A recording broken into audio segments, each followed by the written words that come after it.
Hi guys, welcome to another episode of the Damron Show. Today I want to talk about neuroplastic symptoms. So we talk about this a lot, but I want to have like an episode for you, and I'm going to actually do a series of about 5 episodes from here of exactly what neuroplastic symptoms are, because I tend to sort of refer people, my patients, to other people's content. So I was like, I might as well just have my own and explain this. So I'm really excited you're here because this truly could change your life and the way that you view your health and healing. We're going to discuss in this episode, like I said, neuroplastic pain, or what some people call tension myositis syndrome, perceived danger pain, somatic pain, brain generated symptoms. There's all kinds of different names for it, but it is all the same thing. So if you've had every lab scan, specialist appointments, and don't have answers, or even if you have answers and you've been told oh, this is what's going on, this is what's on your structural imaging, such as herniated disc or arthritis or plantar fasciitis or any of these things, or if you've been told everything looks normal but you still have these weird symptoms and these things, this episode is definitely for you. So let's go ahead and start with the basics. Neuroplastic pain or symptoms are real physical symptoms such as pain, bloating, dizziness, fatigue, burning, tightness, visual disturbances. Long COVID is part of this. If you've been diagnosed with long Lyme disease or Epstein-Barr, any of the itises, like I mentioned, arthritis, plantar fasciitis, tennis elbow, golfer's elbow, tight traps or shoulder, neck pain, migraines with auras, even panic attack, anxiety. The list literally goes on and on and on. Your symptoms are created and sustained by the brain and the nervous system. And you guys, this stuff is really cool. It is definitely shown by brain science and MRIs and all kinds of things. So these symptoms aren't imagined. You're definitely not making them up, but they're also not always caused by tissue damage, infections, hormone levels, gut bugs, inflammation, and itises that just are chronic and come and go and never get better. They're caused by a sensitive or overprotective nervous system that's learned to stay in survival mode. And it starts to send out dangers and danger signals, and your body responds to them physically. This is what we call central sensitization, and it means that your brain is interpreting even neutral sensations as something painful, dangerous, or uncomfortable. So yes, you are experiencing real pain. You are experiencing real symptoms. You are not making this up. This is not in your head, but it is coming from a glitchy brain process that doesn't mean that there's actually a tissue damage, there's actually something structurally wrong, there's actually something chronic that's there. The beautiful thing about this is that our brain is plastic. It ebbs and flows and learns and unlearns, and it can rewire this and start sort of perceiving things differently. So I want to talk about how common this is, because a lot of you are maybe well, yeah, maybe I don't have this going on or whatever. The majority of chronic pain and unexplained symptoms that come and go may be neuroplastic in origin. Now I say come and go, but it can be constant. It doesn't have to be coming and going. My back pain was constant. I'm going to give you a stunning stat from the Boulder back pain study that was done in 2021. It was a randomized controlled trial. Chronic back pain sufferers were divided into groups. One group received the PRT, which is pain reprocessing therapy, which is a treatment aimed at reteaching the brain and rewiring the brain that pain is not dangerous. At the end of this study, 66 people in the PRT group were pain-free or nearly pain-free, compared to just 20% in the usual care group.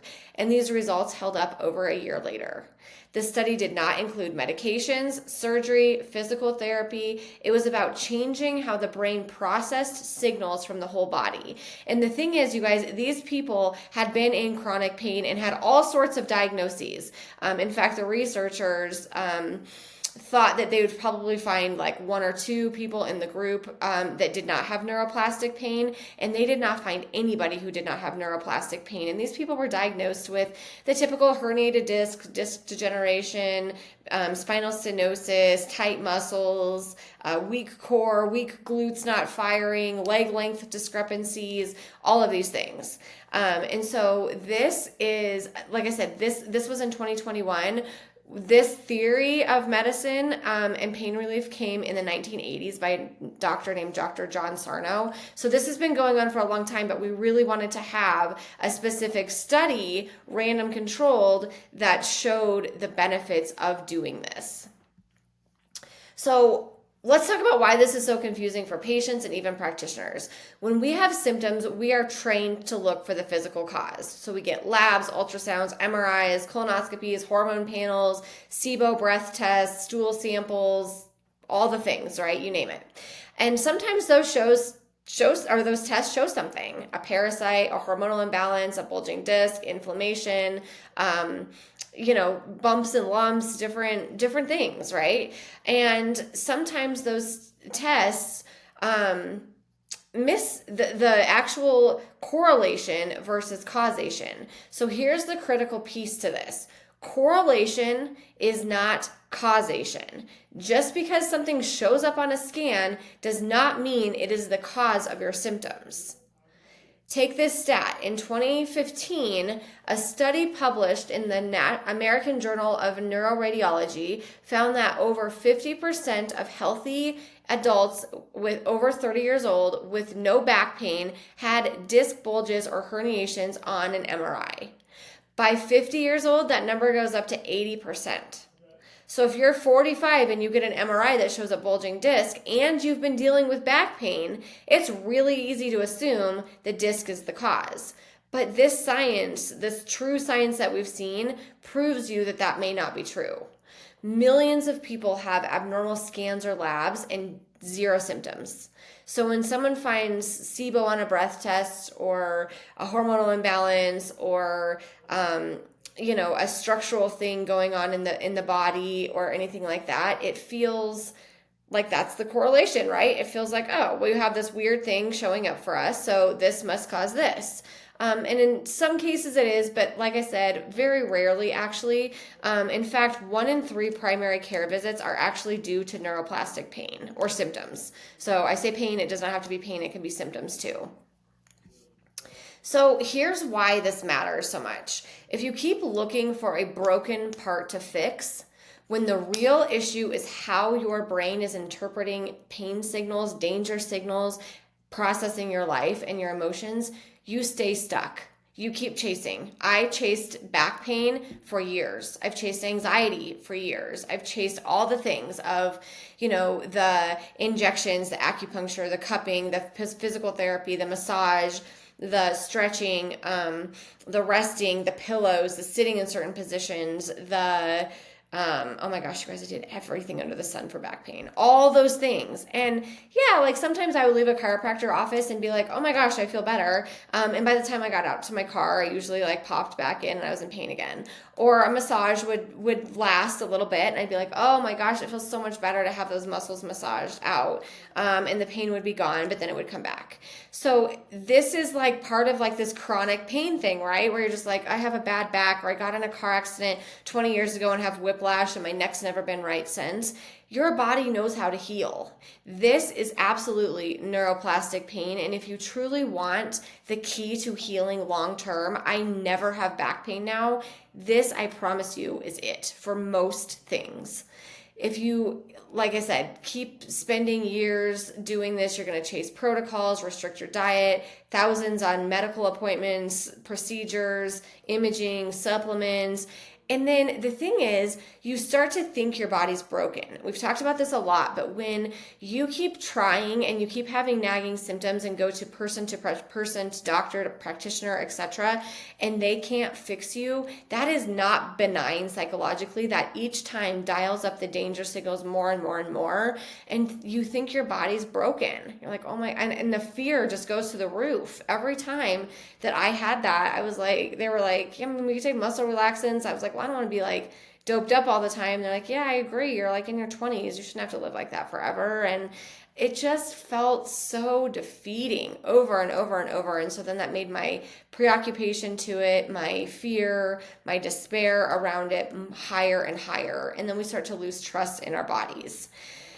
Like I said, this increases the fear, hypervigilance, preoccupation, which only fuels the nervous system more. There is a process or a cycle that's called symptom, fear, symptom cycle. You get a symptom, fear dials up, and then you get the symptom more. And it's a vicious cycle because your body does not sound safe or feel safe, and so it just keeps sounding that alarm.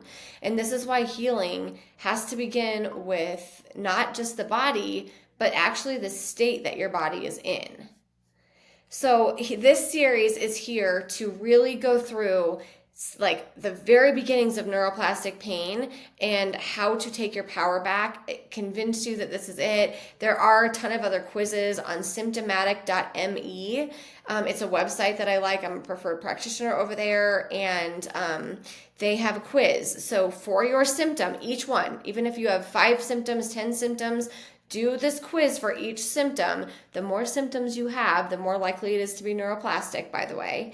And it will help you convince yourself that this is what's happening. So, like I said, over the next 4 episodes, we are going to cover the fear symptom loop and how to break it. A deep dive into the most common neuroplastic symptoms. I gave you some here today on symptomatic.me. They also give you common conditions. What healing actually looks like and why it is not rooted in these like perfect diets, these perfect protocols, all of that, and how to create safety in your brain and body, even if you've been sick, had chronic pain, chronic symptoms for a year.